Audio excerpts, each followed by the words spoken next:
बिस्मिल्लाहिर्रहमानिर्रहीम। अस्सलामुअलैकुम। इल्म की बात चैनल देखने वालों को राव कमर रिजवान नई वीडियो में खुश आमदीद कहता है। दोस्तों, हजरत अली रज़ियल्लाहु ताला अन्हो ने एक मर्तबा एक कब्र वाले का हाल सुनाया और बताया कि कब्र वाले पर आग का अजाब हो रहा है। हजरत सलमान फारसी रज़ियल्लाहु ताला अन्हो ने पूछा कि अजाब की वजह क्या है, तो मौला अली ने फरमाया कि ये शख्स अपनी माँ का नाफरमान था और अपनी माँ को जिंदगी में तकलीफ दिया करता था, इसलिए इसकी कब्र में अल्लाह ताला की जानिब से आग का अजाब हो रहा है और ये उस वक्त तक जारी रहेगा जब तक कि इसकी माँ इस शख्स को माफ ना कर दे। दोस्तों, रसूल अकरम सल्लल्लाहु अलैहि वसल्लम ने फरमाया कि वालिदैन का नाफरमान अगर रोजा रखे और नमाज भी अदा करे, यहाँ तक कि इसमें वो मुनफरिद बन जाए, लेकिन वो इस हालत में मरे कि उसके वालिदैन उससे नाराज हैं, तो वो अल्लाह ताला से इस हाल में मुलाकात करेगा कि वो उस पर शदीद गजबनाक होगा। रसूल अकरम सल्लल्लाहु अलैहि वसल्लम ने फरमाया कि शबे मेराज की रात मैंने कुछ लोगों को आग की शाखों से लटके हुए देखा। मैंने जिब्राइल अलैहिस्सलाम से पूछा कि ये कौन लोग हैं। हजरत इस्राइल अलैहिस्सलाम ने जवाब दिया कि ये वालिदैन के नाफरमान लोग हैं। सरकारे दो आलम हजरत मोहम्मद सल्लल्लाहु अलैहि वसल्लम ने फरमाया कि जिसने वालिदैन को गाली दी तो जहन्नुम में उसके सर पर इतने कतरे गिरेंगे जितनी गिनती में आसमान से जमीन पर बारिश की सूरत में गिरते हैं। हम अल्लाह ताला से जहन्नम, उसके अजाब और ऐसे अमल से पनाह मांगते हैं जिससे जहन्नुम में दाखिल हों। रसूल पाक सल्लल्लाहु अलैहि वसल्लम ने फरमाया कि मुझे किसी भी अजाब ने इतना रंज में न डाला जितना माँ बाप के नाफरमान के अजाब ने रंज में डाला है। दोस्तों, आज के वीडियो में आपको एक ऐसी लड़की की कहानी सुनाएंगे जो कि अपनी माँ की नाफरमान थी और इसी नाफरमानी ने उसे एक ऐसे गहरे कुएं में धकेल दिया जिससे वापस आना नामुमकिन था। इस सबक आमूज कहानी को मुकम्मल जानने के लिए हमारी आज की इस वीडियो को आखिर तक जरूर देखिएगा और अगर आपने अभी तक हमारा चैनल इल्म की बात सब्सक्राइब नहीं किया है तो अभी सब्सक्राइब करें, साथ में बेल आइकॉन को जरूर प्रेस करें ताकि लेटेस्ट अपलोड होने वाली हमारी वीडियोस का नोटिफिकेशन आपको बर वक्त मिलता रहे। दोस्तों, हमने अक्सर देखा है कि जो शख्स अपने वालिदैन का नाफरमान हो और उनका कहा ना मानता हो तो वो शख्स इस दुनिया में ही जलीलो रुस्वा हो जाता है। माली और जिस्मानी तौर पर किसी न किसी ऐसी मुश्किल और मुसीबत में फंस जाता है कि फिर तबाही ही उसका मुकद्दर बन जाती है। दोस्तों, हिना अपने वालिदैन की इकलौती और लाडली औलाद थी। 15 साल पहले उसके पेरेंट्स ने पसंद की शादी की थी और यही पसंद की शादी हिना के वालिदैन की अपने खानदान से दूरी की वजह बनी। एक अरसे से अब दोनों मियां बीवी के मिजाज के दरमियान तलखी आने लगी थी और घरेलू मामलात पर झगड़ा भी होने लगा था। ये लड़ाई आखिर इतनी बढ़ गई कि नौबत तलाक तक आन पहुंची। हिना के वालिद ने उसकी माँ को छोड़ दिया और दूसरी शादी करके उस शहर से दूर चला गया। अब हिना और उसकी माँ मुश्किल से अपनी जिंदगी का गुजारा करने लगी और शहर से दूर एक छोटे से मकान में किराए पर रहने लगी और घर में वालिद के ना होने की वजह से हिना का मिजाज भी तब्दील होने लगा। उसमें चिड़चिड़ापन आ गया। वो अक्सर अपनी माँ की नसीहत और बातों को नजरअंदाज करने लगी। हिना ने अपनी तालीम कॉलेज तक ही हासिल की। उसके बाद अपने तालीमी सिलसिले को जारी ना रख सकी और अपनी माँ का हाथ बटाने के लिए उसी शहर में एक जगह पर नौकरी कर ली। माँ इस बात पर तो बहुत खुश थी कि उसकी बेटी अपने घर के खर्च चलाने के लिए पैसे कमा कर ला रही है और उसका बोझ भी कम हो गया है, लेकिन वो इस बात पर बहुत ज्यादा परेशान थी कि ये 18-20 साल की लड़की हिना अक्सर रात गए तक बाहर रहती, उसका मोबाइल फोन भी बंद होता और अपनी माँ को ये बहाना करती कि काम की ज्यादती की वजह से वो अपना सेल फोन बंद कर देती है।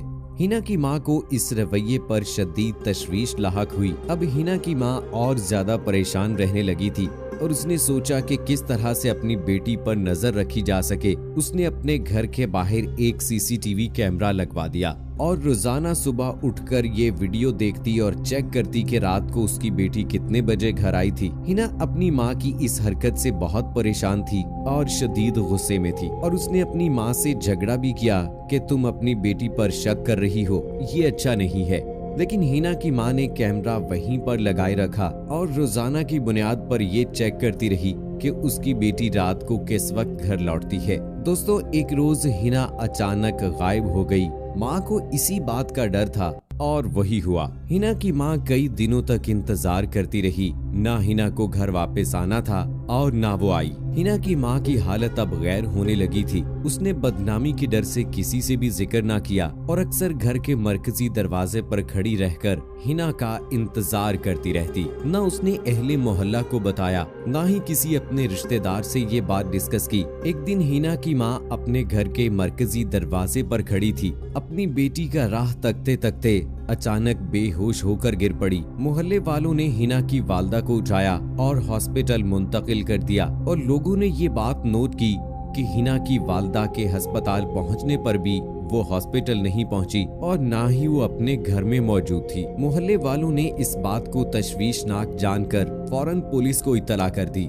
पुलिस हिना के घर पहुंची। सारा माजरा उनके सामने बयान किया गया। हिना कई दिन से गायब है और उसकी मां हॉस्पिटल में पड़ी है, जो कि कोमा की हालत में है। पुलिस ने कार्रवाई करते हुए घर की तलाशी ली और इसी घर की तलाशी के दौरान घर के दरवाजे पर लगा हुआ कैमरा भी देखा और उसकी सारी वीडियोस और रिकॉर्डिंग भी अपनी तहवील में ले ली। दोस्तों, इस कैमरे की रिकॉर्डिंग का बागौर जायजा लिया गया तो जिस रात हिना गायब होती है, उसी रात जब वो अपने घर के मरकजी दरवाजे पर पहुंची तो वीडियो में देखा गया कि एक नकाबपोश शख्स हिना का पीछा कर रहा है। उसने हिना को बेहोश किया और गाड़ी में डालकर अगवा करके ले गया। पुलिस ने सीसीटीवी फुटेज की मदद से गाड़ी का नंबर नोट किया और फौरन शहर भर के नाकों को इत्तला कर दी गई कि अगर इस नंबर या इस रंग की कोई भी गाड़ी शहर में दाखिल हो या शहर में मौजूद हो या शहर से बाहर जाने की कोशिश करे तो उसे फौरन रोक लिया जाए। कुछ कोशिश के बाद गाड़ी और उसके मालिक का पता चला। मजीद तहकीक करने के बाद पता चला कि उस गाड़ी के मालिक ने फलां शख्स से गाड़ी ली थी। आखिरकार पुलिस अपनी तहकीकात करते हुए अगवाकार तक पहुंच गई। दोस्तों, पुलिस ने उस अगवाकार को गिरफ्तार किया और तफ्तीश का आगाज कर दिया। तफ्तीश के दौरान पता चला कि वो किसी माफिया के लिए काम करता है, जो कि नौजवान लड़कियों को शहर से अगवा करके पहले उनके साथ खुद ज्यादती करता है और फिर बाद में किसी बैरूनी लड़कियों के स्मगल करने वाले नेटवर्क को बेच देता है। पुलिस ने इस अगवाकार को इस्तेमाल करते हुए अब एक नया जाल बिछाया और एक लड़की के अगवा का जाली ड्रामा किया गया, जिसका मकसद उस लड़की के अगवाकारों के सरगने तक पहुंचना था। पुलिस अपनी चाल में कामयाब रही और आखिरकार सरगना को गिरफ्तार कर लिया गया और उसके कब्जे से हिना समेत 58 लड़कियों को बाजियाब करवाया गया, जिनके साथ पहले ज्यादती की गई और अब उन्हें मुल्क से बाहर स्मगल किया जा रहा था। पुलिस कामयाबी से इस ऑपरेशन को मुकम्मल करने के बाद हिना को उसकी वालदा के पास हॉस्पिटल ले आई। उसकी मां गुज़श्ता 2 माह से कोमे की हालत में पड़ी थी। ना जिंदगी का इल्म था और ना ही मौत का, बस एक अंधेरा ही अंधेरा था। हिना अपनी माँ की हालत को देखकर फूट फूट कर रोने लगी।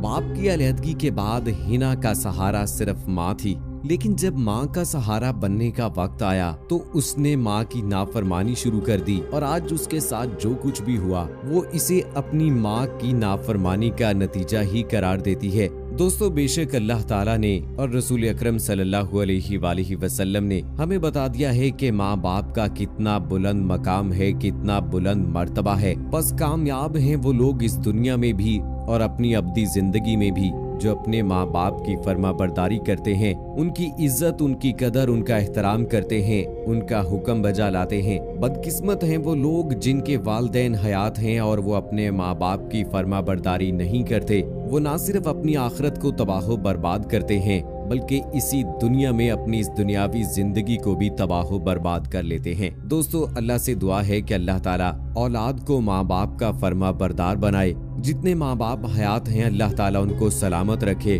और जो इस दुनिया से रुखसत हो चुके हैं अल्लाह ताला उन्हें जवारे रहमत में जगा दे। आमीन सुम्मा आमीन। दोस्तों, कमेंट सेक्शन में आमीन लिखकर आप भी हमारी दुआ का हिस्सा बन जाइए और मुझे अगली वीडियो तक इजाजत दीजिए। फी अमानिल्लाह।